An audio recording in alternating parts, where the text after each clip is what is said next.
What is going on, everyone? It's your boy CJR Sports, and today we'll be doing our Week 3 game picks.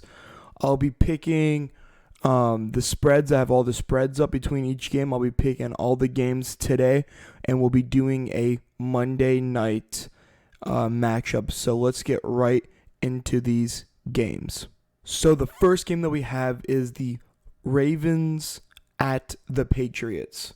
Right now, the Patriots are getting 2.5 points.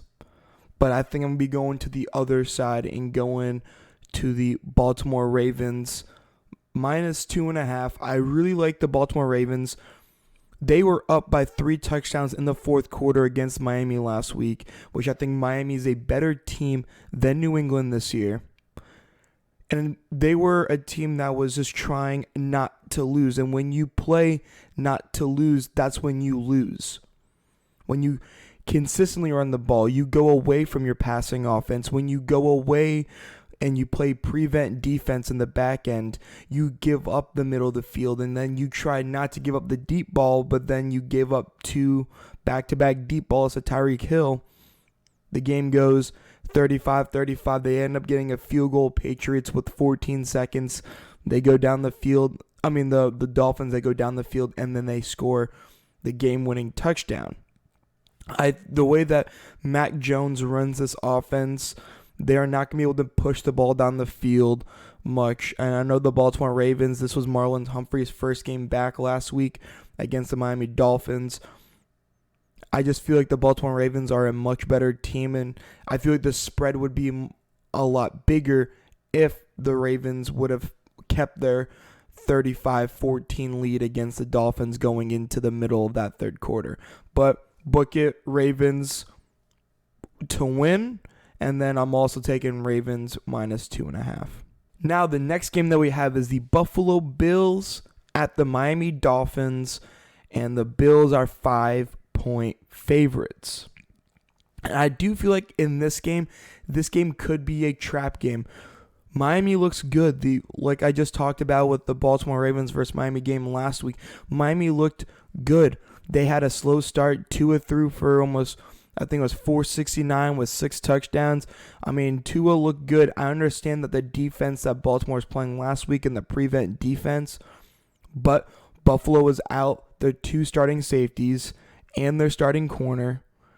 I feel like this is a game where if you want Jalen Waddle and Tyreek Hill to go off, they can. Buffalo does get Gabe Davis back. I believe they're also going to be able to have Mitch Morse, their starting center, back as well. So I'm going to go Dolphins plus 5, but I think the Bills are going to win the game. So on pick'ems, I'm going to take the Bills to win, but if I'm a betting man, I'm taking Dolphins plus 5. And with our next game, we have the Bengals at the New York Jets. And the Bengals are 6-point favorites against the New York Jets. The Jets came out with a surprising win against Cleveland last week. Very similar to the Miami and Baltimore game last week, where the Browns were playing just not to lose football. They were just playing safe football. They go down the field, play prevent defense. No one has Corey Davis. They tie the game up. A 3-and-out a onside for the Jets. They go down, they score, they win. Kevin Stefanski's furious.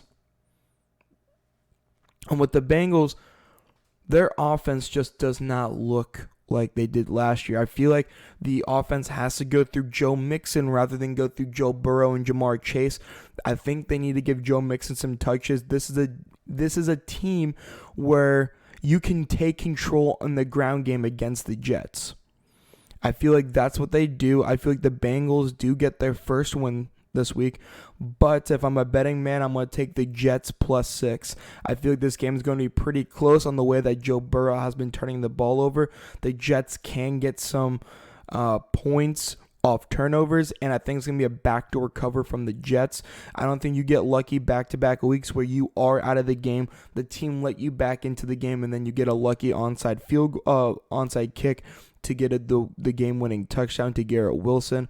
I'm going to go Bengals to win, but Jets plus 6. Moving on to the Detroit Lions at the Minnesota Vikings, and the Vikings are 6-point favorites against the Lions. The Lions are putting up points, but they're also giving up the most amount of points out of anyone that in the league. So the Detroit Lions are putting up points. I believe back-to-back weeks they have put up 35 plus points, but they are also giving up on average 30 points a game as well. So, I mean, the Minnesota Vikings have a very good offense. I do think they need to get Adam Thielen more involved. I don't think I'm the only one saying that. I mean, I understand what JJ Jett is. Justin Jefferson, he is amazing. He is a top 3 talent at the wide receiver position. But when all the defenses are located and trying to figure out where he is at all times, you are leaving Adam Thielen open. He looks like he did lose a step, but Kevin O'Connell was saying all offseason that Adam Thielen could be a guy. And right now we are not seeing it.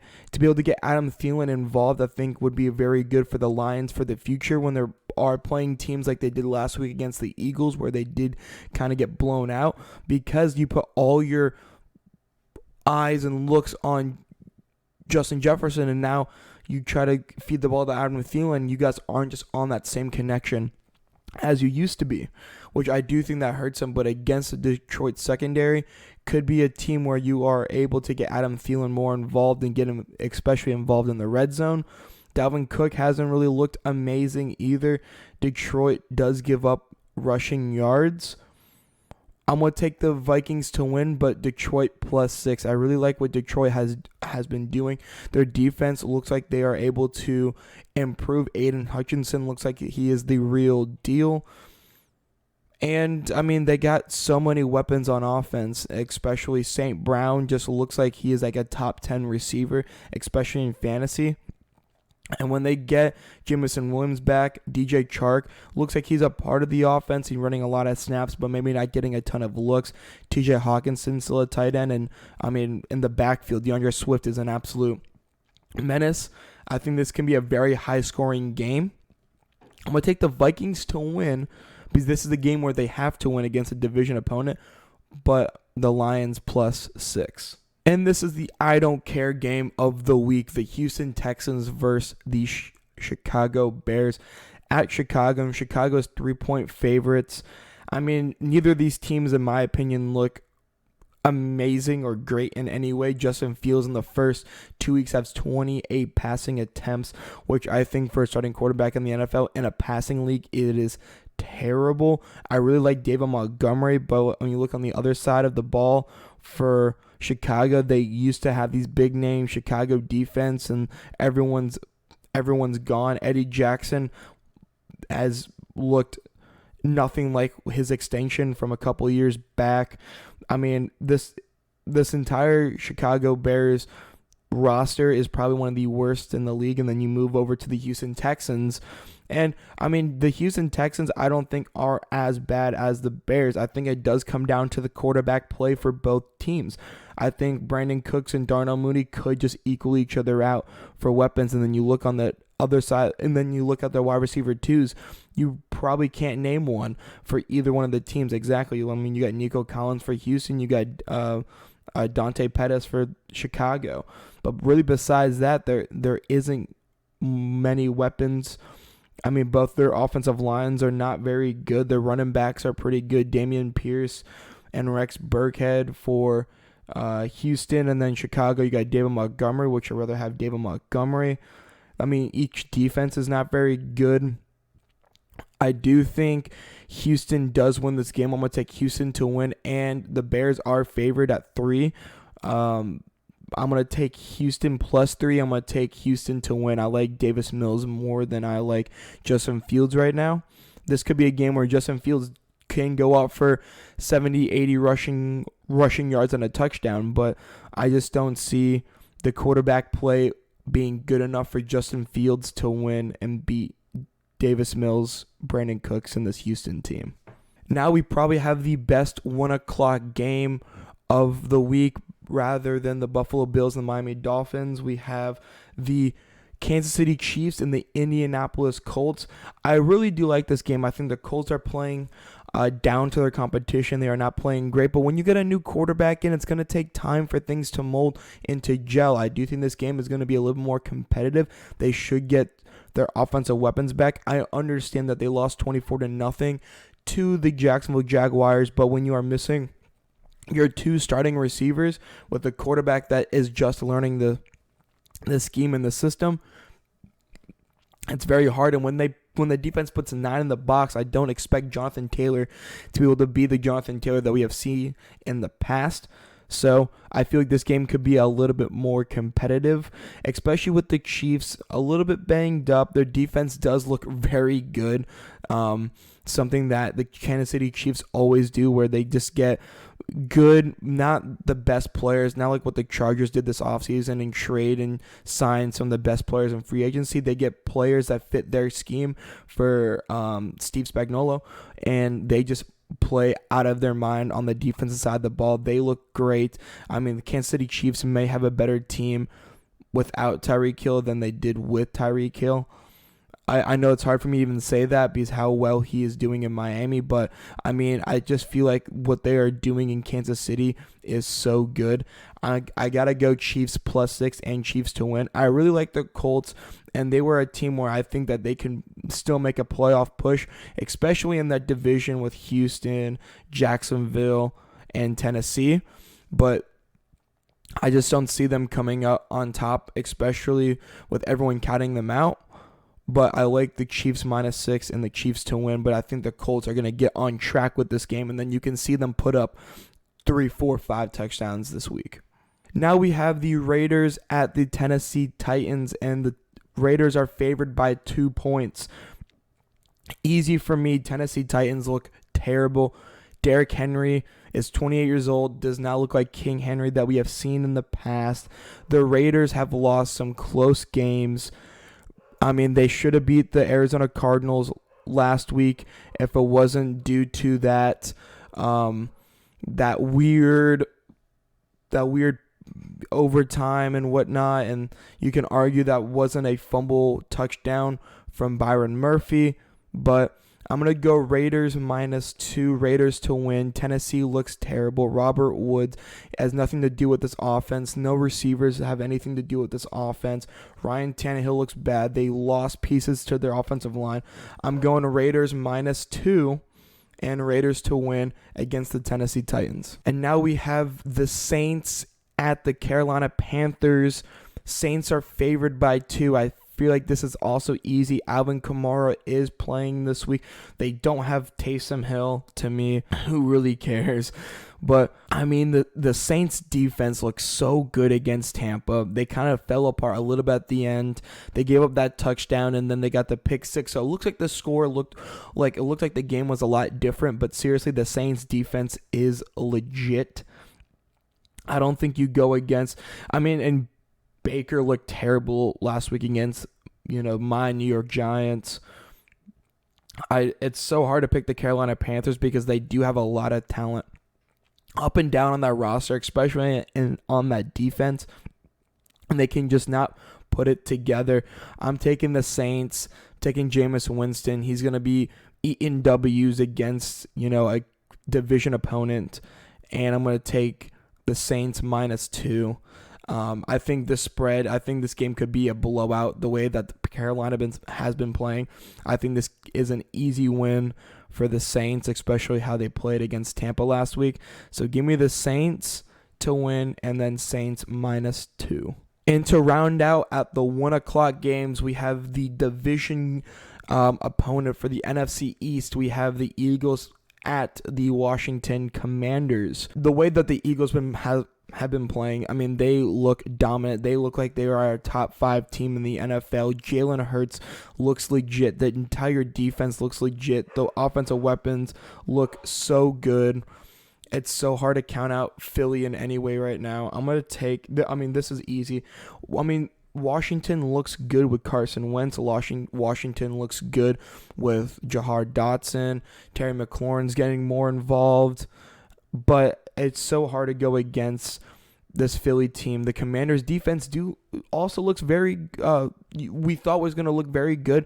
Has not played up to par. I feel like this is going to be a game where Philly can take control. I understand 6 is a lot of points, but I feel like this game can get out of hand very fast.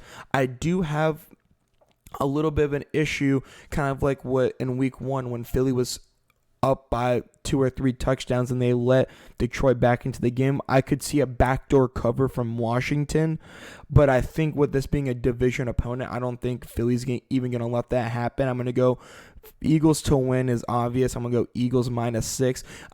I'm calling it now. I can see a Washington backdoor cover, but I'm going to go the -6. I don't like this Washington team at all, especially going into the future. We have at the 4:05 game, the Jacksonville Jaguars at the Los Angeles Chargers, and the Chargers are 3-point favorites. If this is a line that you like, I'll tell you right now, if this is a line that you like and you think Justin Herbert's going to play, I made a video this morning at 7:30, 8 o'clock this morning about Justin Herbert playing and getting his painkiller shot. If you think he's going to play, take this line because it's going to move when Justin Herbert gets officially announced to play 90 minutes before the game. This line's going to move 7 to almost 8, favoring the Chargers. So if you like and you think he's going to play, I would take the Chargers. Either way, I'm probably going to take the Chargers. This Chargers defense is very good. Even without J.C. Jackson, I am not worried about Trevor Lawrence and this entire team scoring points. I think the Indianapolis Colts in the fourth quarter, they were starting to go for like 4th and goal, 4th and 6, 4th and 7 with like 10, 12, almost 15 minutes left in the fourth quarter last week. They were giving away possessions. The Colts should have scored last week, but they were giving away possessions. Trevor Lawrence looked good, not great, but I think this Chargers defense will be too good, especially Joey Bosa and Khalil Mack, who I believe both of them have almost 3 sacks already in the first 2 weeks. I mean, I think the Jaguars' offensive line isn't that good where they can stop this pass rush. Give me the Chargers at -3 right now, and Chargers to win. And like I said in my video, that if you haven't watched, make sure you watch it. The Chargers have to win this game. They are in the hardest division in the NFL. These are games that you are put on your schedule for you to win. You have to win. If you drop this game against the Jaguars, it can hurt you going into week 14, week 15, and week 16, week 17, week 18, when you have to, when you're battling either the Raiders or the Broncos for that wild card spot, or even the Chiefs, if they start coming down a little bit, coming back to earth, you have to get these easy wins against these easy opponents. So I'm going to go Chargers to win and Chargers -3, and I'm expecting Justin Herbert to play. Going into the 4:25 games, we have the Atlanta Falcons at the Seattle Seahawks, and the Falcons are favored by 1 point. I mean, you look at the Seattle Seahawks from week 1, they were so competitive. They made the Denver Broncos look not very good. They made Russ almost question, why did he leave Seattle? And then you go into last week and you're like, this team is just not the same as from the week before. And Atlanta, I think, is a little different in that case. I mean, they were very competitive against the Saints. And last week, the Rams almost lost the game because the Falcons kind of came back. But that was like a special teams error, and then a turnover from Matthew Stafford that put the Falcons back into the game. So it wasn't like the Rams last week were like run, punt, score from the Falcons, kickoff, run, punt, like a couple of 3 and outs. It wasn't like that. Like it was a punt block for 6, and then it was an interception. So I'm going to take the Falcons +1 and Falcons to win. I really like what the Falcons have been doing, especially with the pieces, and they're getting Drake London more involved. They need to get Kyle Pitts more involved. This could be a Kyle Pitts, breakout game for this year, where Kyle Pitts has 10 targets for 8 catches and a touchdown. Like, this could be a big game for Kyle Pitts. You have to get him involved. If you look from week 1, the Denver Broncos were able to kind of kill the Seattle Seahawks with their tight ends, and I think that could be film that Arthur Smith is watching down in Atlanta and be like, we can get Kyle Pitts involved this week, and Drake London can be a big role in this offense. I'm going to take the Falcons to win and Falcons +1. And the big game at 4:25 is the Green Bay Packers at the Tampa Bay Buccaneers. This game is really hard for, I think, anyone to pick. The Bucs are favored by a point, so it's -1 going towards the Bucs. And I think for anyone, this is hard to pick because Tampa has always had their number on Green Bay. Tampa plays Green Bay very well all the time. But that's with Chris Godwin and Mike Evans. They don't have either of them this week. Julio Jones is questionable, but he's actual like a game time decision rather than Russell Gage and Brashad Perryman will play, and then they will also have Cole Beasley. So I think this does come down if Julio Jones does play. I'm coming down to really one player. I think Leonard Fournette, Aaron Jones, and A.J. Dillon equals each other out. I think the Bucs run defense will stop A.J. Dillon. They're going to have to get Aaron Jones in the passing game going to kind of get this, I think, offense going. I think with the secondary for the Tampa, they can lock down Allen Lazard as a number one, but I think that goes on both sides. I think the secondary for the Green Bay Packers can lock down if that's going to be Julio Jones or Russell Gage as a number one receiver. I think it's going to be a very low-scoring affair. I don't think any team's going to run away with a lot of points.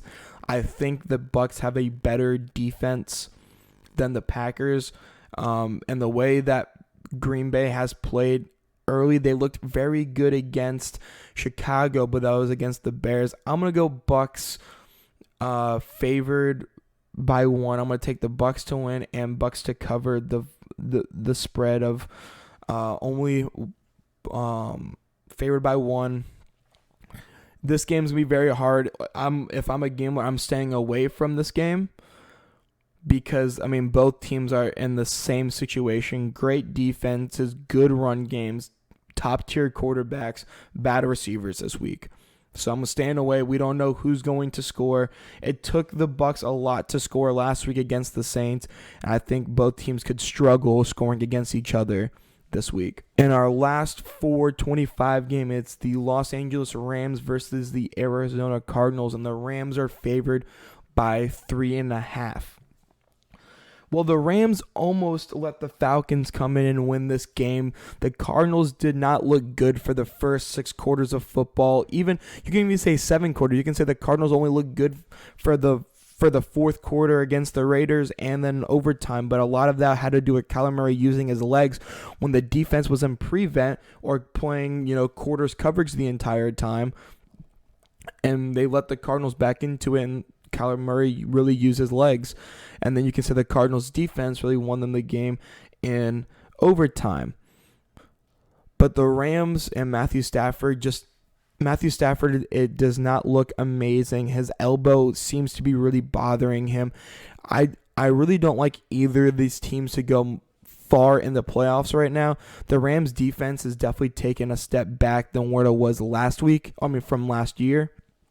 I think Von Miller really hurt that pass rush and Sebastian Joseph Day in the run game.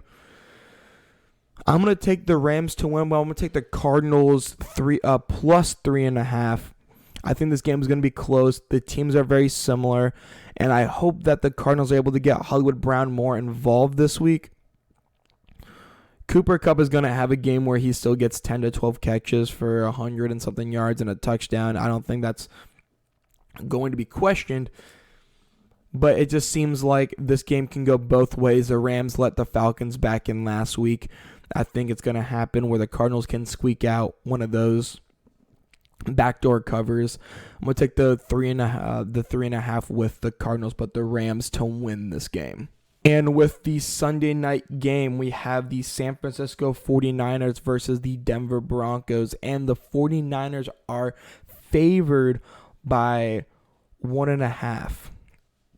And to me, that's a little crazy. I think top to bottom, the quarterbacks and whatnot, I think the Broncos would have been favored. But with the way the Broncos and Russ have been playing, they will not be favored. They do not look very good, in my total opinion. opinion. They're getting a lot of primetime games because we thought they were going to be this legit, complete team that was going to be this playoff contender and Super Bowl contender for the next 4 to 5 years with the way that this defense and the weapons that they have. We thought they were going to be this amazing contender, and they are just not right now, which is very true. I think a lot has to do with Nathaniel Hackett and what is going on between the Broncos and Russell Wilson and this entire coaching staff. So I'm going to take the 49ers to win. I'm going to take them to cover. The 49ers look good with Jimmy Garoppolo back in there, and you can never count on that defense. The 49ers are completely healthy besides the running back position, but they do have Deebo Samuel, who is a Y back, so I don't think you ever have to worry about a running back, especially in Kyle Shanahan's offense. And I really just don't like Nathaniel Hackett, so I'm not going to put my money anywhere on Nathaniel Hackett until he can prove to me that he can be a good play caller and a good manager and a good head coach for the Broncos. I'm going to take the 49ers to win and 49ers to cover. But guys, thank you so much for watching. If you haven't already, make sure you leave a like and subscribe to this channel. And it's your boy, CJR Sports, and I'm out. Peace, guys.